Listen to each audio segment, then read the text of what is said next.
Nothing phone 3 जल्दी आने वाला है, ये चीज कंफर्म कर दी है कालपे ने अपने इस रीसेंट वीडियो पर जो कि एंड्रॉइड के यूट्यूब चैनल पर लाइव हुई थी। अब इस फोन को लेकर के बहुत सारे स्पेकुलेशन मार्केट में है, लेकिन उनका ये कहना है कि Nothing is going all in to offer a true flagship phone, और नथिंग के को फाउंडर अकिस ने भी ये चीज कंफर्म करी है, बैक करी है। अब ये फोन जो कि जुलाई से सितंबर के बीच में लॉन्च हो सकता है, जब ब्रांड इसको एक ट्रू फ्लैगशिप फोन बोल रहा है तो वहां पर आपको क्या क्या मिल सकता है और क्या क्या मिलने वाला है बताऊंगा आपको इस डिटेल एनालिसिस में। लेकिन आप पहली बार यहां पर आए हैं तो सब्सक्राइब कर लीजिए, बेल आइकन जरूर दबाना। सबसे पहले बात करते हैं कि डिजाइन में क्या क्या चेंजेस होने वाले हैं। यहां पर नथिंग अपने डिजाइन जो एस्थेटिक्स है उनसे बाहर तो नहीं जाएगा, आपको सेम ही डिजाइन जो लैंग्वेज है उनकी देखने को मिलेगी। आपको ट्रांसपेरेंट बैक मिलेगा, पीछे शायद सिर्फ जो ग्लिफ लाइट्स हैं उनको थोड़ा सा स्क्वायर की तरफ कर दिया जाए। मैं थोड़ा सा इसको लेकर डाउट में है क्योंकि नथिंग 3A और nothing phone 3A pro already market में है, जहां पर कैमरा मॉड्यूल में थोड़ा बहुत डिफरेंस है। लेकिन अगर इसके बीच का कोई रास्ता ढूंढ के नथिंग इसके साथ कुछ करता है तो शायद से वो एक स्मार्ट चॉइस लगेगी, क्योंकि वो सेम सीरीज के फोन लगेंगे। यहां पर कैमरा मॉड्यूल को शायद से अब स्क्वायर शेप में कर दिया जाए, क्योंकि यहां पर आपको ट्रिपल कैमरा सेटअप देखने को मिल सकता है 50 मेगापिक्सल, जहां पर प्राइमरी सेंसर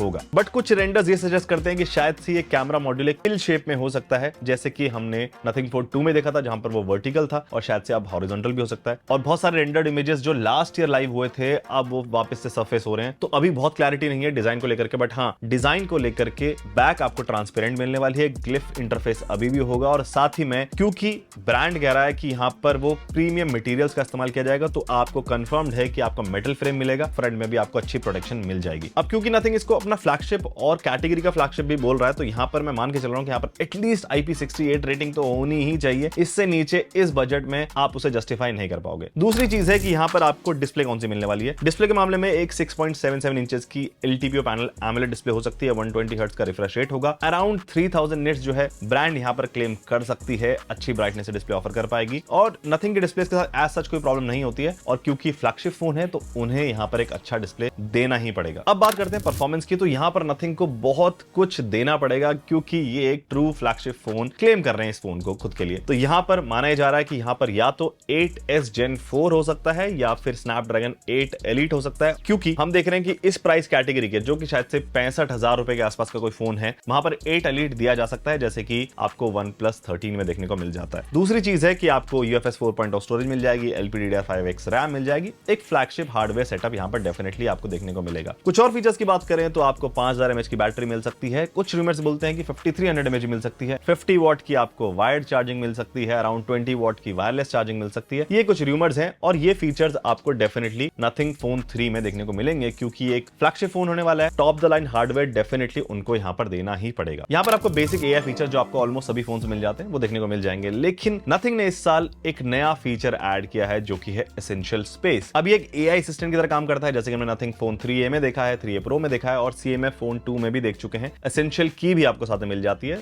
जिससे आप इस एसेंशियल स्पेस को इस्तेमाल कर पाते हैं और वहां तक पहुंच पाते हैं। लेकिन काल पे क्या कहना है कि नथिंग अपनी कम्युनिटी के लिए फोन्स नहीं बनाता है, अपनी कम्युनिटी के साथ फोन्स बनाता है, एंड उनका कहना है कि हम AI पर बहुत ज्यादा काम कर रहे हैं। और यहां पर एक फीचर है जिसका नाम है इंटरैक्शन, जिस पर नथिंग काफी समय से काम कर रहा है, शायद से उसे नथिंग फोन 3A के साथ डेब्यू किया जाए, और शायद ये जो फीचर है इसको शायद से एसेंशियल स्पेस के अंदर ही इंटीग्रेट किया जाएगा। ये नथिंग का एक तरीका है डीपर AI को यहां पर इंटीग्रेट करने का। अब कैमरा की बात करें तो बहुत ज्यादा इंफॉर्मेशन नहीं है, लेकिन ये माना जा रहा है कि ट्रिपल कैमरा सेटअप होगा, जहां पर आपको एक अच्छा टेलीफोटो मिल सकता है, एक अल्ट्रा वाइड लेंस होगा, और एक होगा 50 मेगापिक्सल का मेन सेंसर। यहां पर एक बड़ा सेंसर देने का प्रॉमिस शायद से नथिंग कर सकता है, क्योंकि प्राइस अब थोड़ा सा ज्यादा होने वाला है इस फोन का, और वहां पर अगर इसे लास्ट ईयर के नथिंग फोन 2 से कंपेयर करें तो एक बहुत बड़ा प्राइस जंप देखने को मिलेगा। 32 मेगापिक्सल का सेल्फी कैमरा हो सकता है। अब बात करते हैं प्राइस की, तो प्राइस को लेकर के बहुत कुछ मैटर करता है, क्योंकि काल पे ने कंफर्म कर दिया है जो ग्लोबल प्राइसेस हैं, जो कि है अराउंड 800 पाउंड्स, रफली $1000। बट यहाँ पर इंडिया जो प्राइसिंग है वो थोड़ी सी अलग हो सकती है, क्योंकि अगर हम $1000 को कन्वर्ट करते हैं with all the taxes and all, तो अराउंड 90,500 के आसपास इस फोन का प्राइस हो सकता है। लेकिन ऐसा नहीं हो सकता है, क्योंकि अगर लास्ट ईयर के प्राइस से कंपेयर करें जो कि था अराउंड 45,000 रुपीज, तो इतना बड़ा प्राइस जंप तो शायद से नथिंग नहीं करेगा, स्पेशली 3-4 साल पुरानी कंपनी के साथ, वो भी 90,000 का फोन तो नहीं उतार सकते। तो यहां पर ये फोन जो है ना, ये डायरेक्ट कंपीट करेगा शायद से OnePlus 13 से, Pixel 9a के साथ, या फिर iPhone 16e के साथ, जो